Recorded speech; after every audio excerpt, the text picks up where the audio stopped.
The first chord is D minor 7.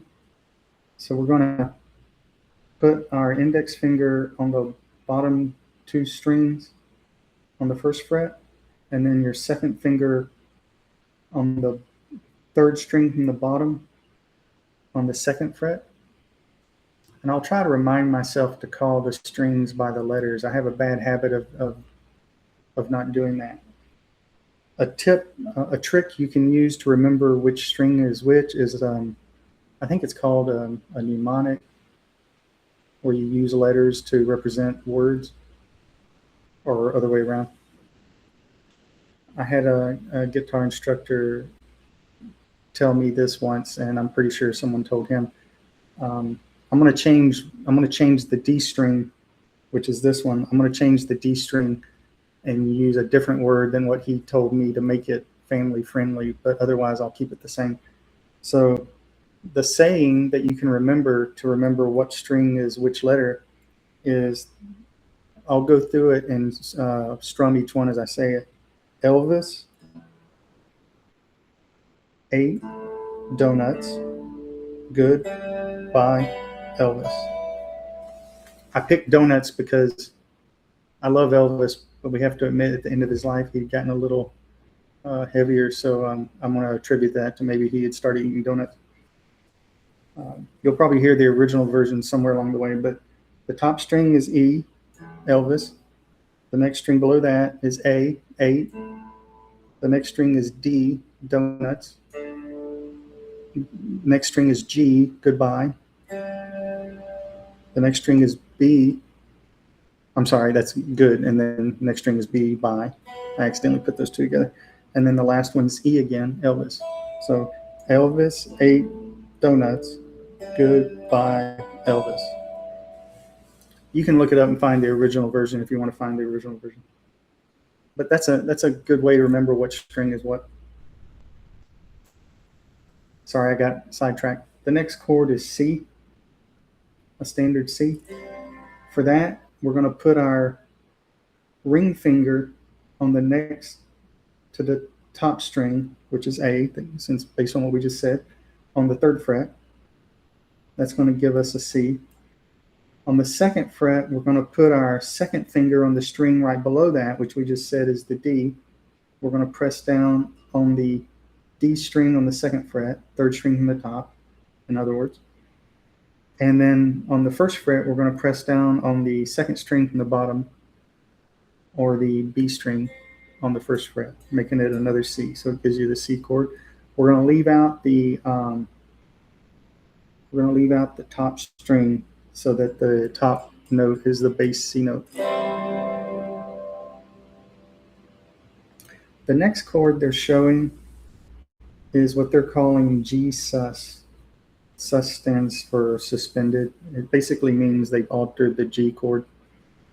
So instead of the standard G we would normally play, we're still going to play those outer 2 notes that you normally would see. So we're going to put our second finger on the top E string, the top string, the E string. We're going to put our ring finger on the physical bottom E string. And then also on the 3rd fret, by the way, both of those are on the 3rd fret. And then on the 2nd fret, we're going to put our index finger on the next to the bottom string, the B string, on the 1st fret. Now another way you could play that to make it easier, because it might be hard to reach, is use your thumb on the top string, still use your ring finger on the bottom string, and still use your index finger on that last string I mentioned. You'll want to reach over with your thumb to mute the string right below it so it doesn't ring too loud. Maybe. But that might be an easier way to play that one. Let's see. I'm looking to see what, okay, C we've covered, D minor 7 we've covered. The next chord that shows up is F major 9. 9 refers to the number note in a scale. Your standard scale goes from 1 to 8. So for an F scale, the first note would be an F. The final 8th note would be an F. So 9 means you've gone one beyond that. And so that's what that 9 means. So in the case of that, that should be a G, but I'd have to double check myself. I'm pretty sure that's what that 9 is.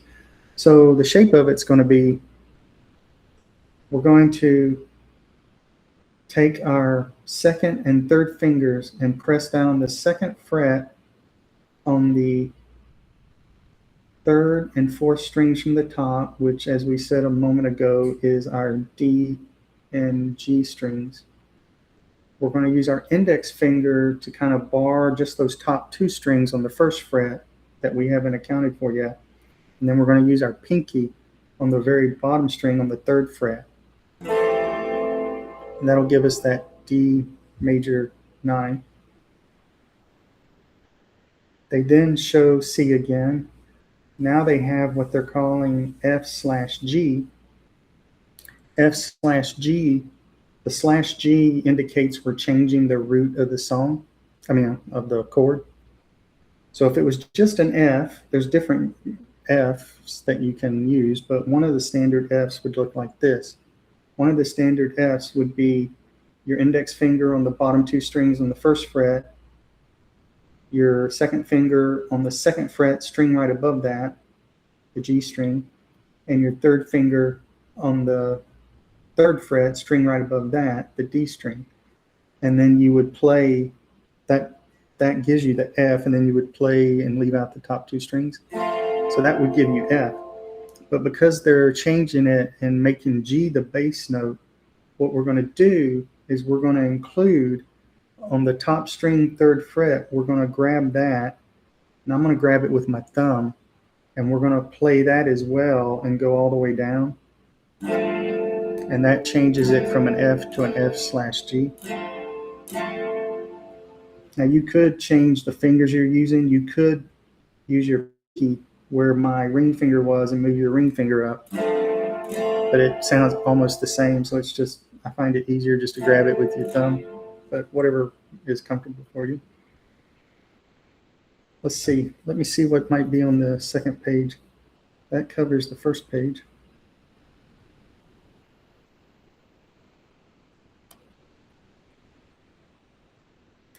Let's see. I'm seeing C major 7. An easy way to remember what the C major 7 looks like is it looks exactly like a C. We've already covered it, so I won't go through it again. I'll let you go back and remind yourself. All you're going to do is pick up your index finger. So if you start with a standard C that you would normally play and pick up your index finger, that turns it into a C major 7. Let's see. Now we just saw F/G, and I took the time to show what a standard F would look like. And then that note, that chord shows up as well. So here at this point, they show the F chord that I had mentioned a moment ago. Next, they show the standard G. So we're going to put our second finger on the top E string on the 3rd fret. We're going to put our index finger on the 2nd fret, 2nd string from the top, the A string. And we're going to put our ring finger on the bottom string on the 3rd fret, the E string, and we're going to strum everything. That's a standard G. They then show, and I've looked at it several times, it looks exactly the same as what they called G sus a while ago on this particular sheet music, which, by the way, I got it from musicnotes.com. If you want to look into this further, I got this from musicnotes.com. They're showing it the same as what they showed for G sus, but they're calling it G sus 4. So maybe they just have a typo and they left out the 4 before. I'm not going to take the time to look into it, but I'm pretty sure it's the same. So on the top and bottom strings, you would play it just like we played the G, and then you would play that first fret, second string from the bottom. I showed this one a minute ago, but because they called it something different, I just wanted to point that out. If you do get the sheet music, it's the same. It's just they left out. I think they just had a typo. Let's see. The rest of the notes on this page we've covered. So let me see what's on the next page.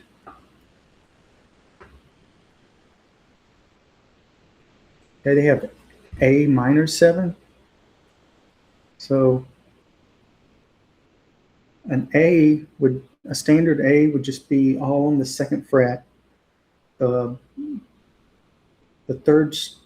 three strings right above the bottom string, and you could either use your ring finger through index finger, or you could use your pinky through your second finger. Doesn't matter. That's an A.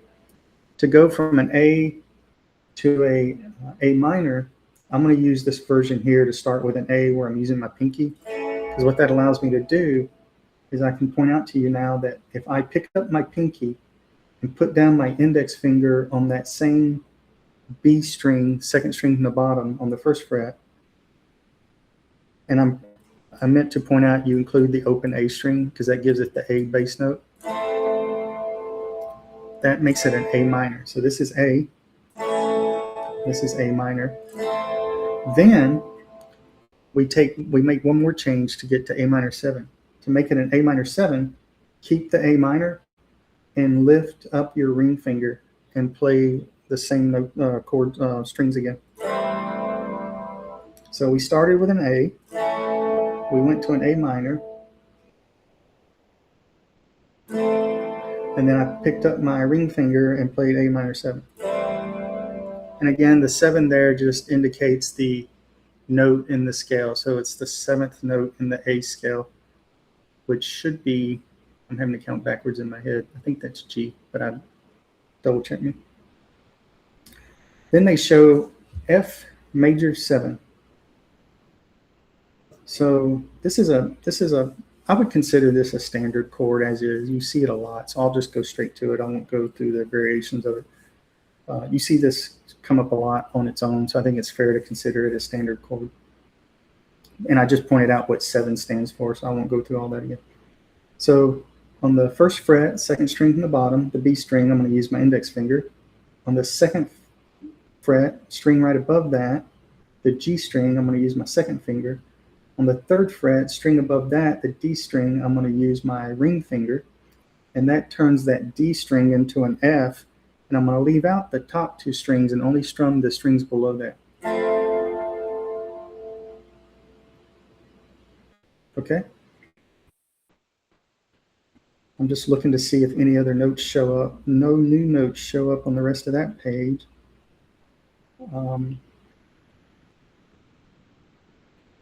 Not that page either. Okay, I do see on the 5th page, I do see a new note. We've seen standard G, so I won't go through it again. We went through the standard G. Now they're showing what they're calling G/B, and we talked about what the /B means. It means you're changing the root of the chord. So they're telling us we're going to go from our standard G to a G/B, and the way that's going to work is I'm going to pick up that top finger, the second finger, off of the top string, and I'm going to keep the other 2 fingers where they are, and I'm going to leave out the top string. That turns this A string into a B, and I'm going to let that be my bass. So that makes it a G/B. Okay.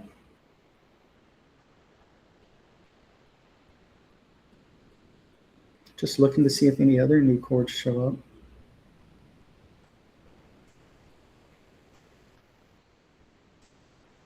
Okay.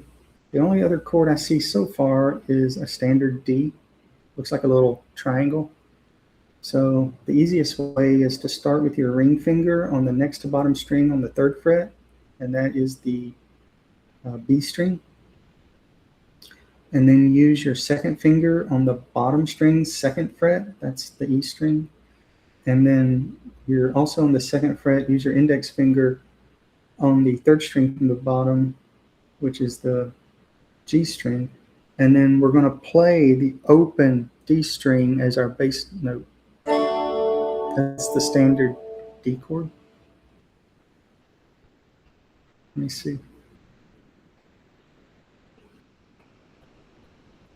I think that's it. I'll try and play through the first part once. Oh, I almost forgot. You can kind of pick, there's a nice little intro to the song, and you would have to dig into it more detail to figure out how to get it to sound exactly like them. But just in looking at the sheet music, it looks like you can kind of reproduce it by, in this way. If you start with the G string and play it once, and then press down on the G string on the 2nd fret, and then use your index finger to turn the B string into a C on that 1st fret, and then go back to the where you were on the G string, pressing down, making it an A, and then go up and turn the D string into an F by pressing down on the 3rd fret, and then move up 1 fret to make it an E, and then go back down to the open G string, and then do it again.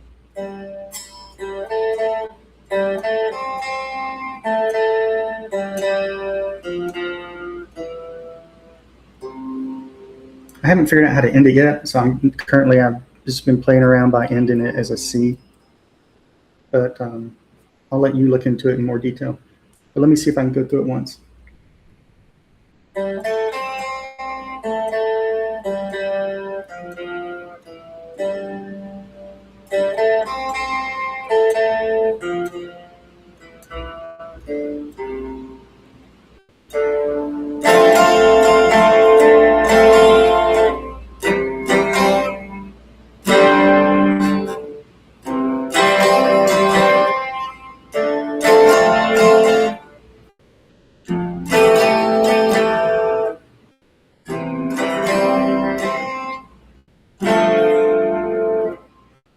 Just when I thought I Tennessee, I should have known better and take her back to Abilene. I put her right into his arms. I wasn't a match for Travis Hall. He's from Texas, I can tell by the way she's two-stepping around the room. Judging by the smile that you on your face, there's nothing I can do. It doesn't take a crystal ball to see how girl always finds a way to leave. Drinking Jack all by myself. She's choosing Texas, I can tell.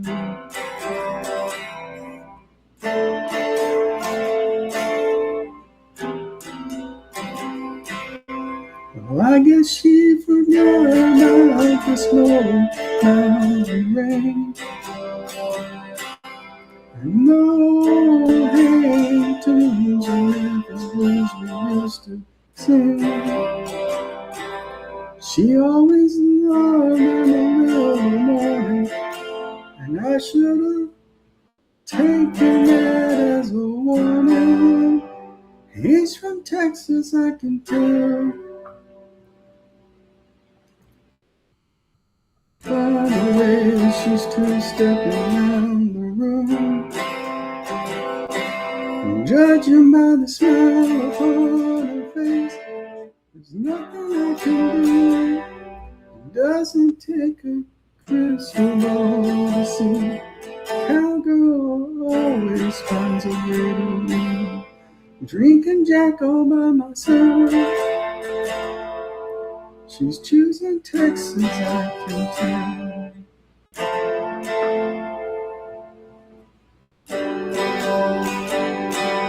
When I'm eastbound and down, I can't help but cry, 'cause I-40 gets lonelier with each passing mile.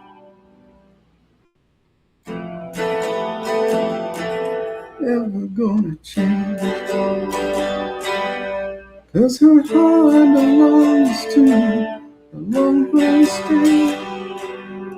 He's from Texas, I can tell by the way she's two-stepping round the room, and judging by the smile on her face, there's nothing I can do. Yeah, it doesn't take a crystal ball to see the cowgirl always finds a way to leave. Drinking Jack all by myself. She's choosing Texas, I can tell. Drinking Jack all by myself. She's choosing Texas, I can tell. I made some mistakes, but hopefully that gives you an idea. See you in the next one.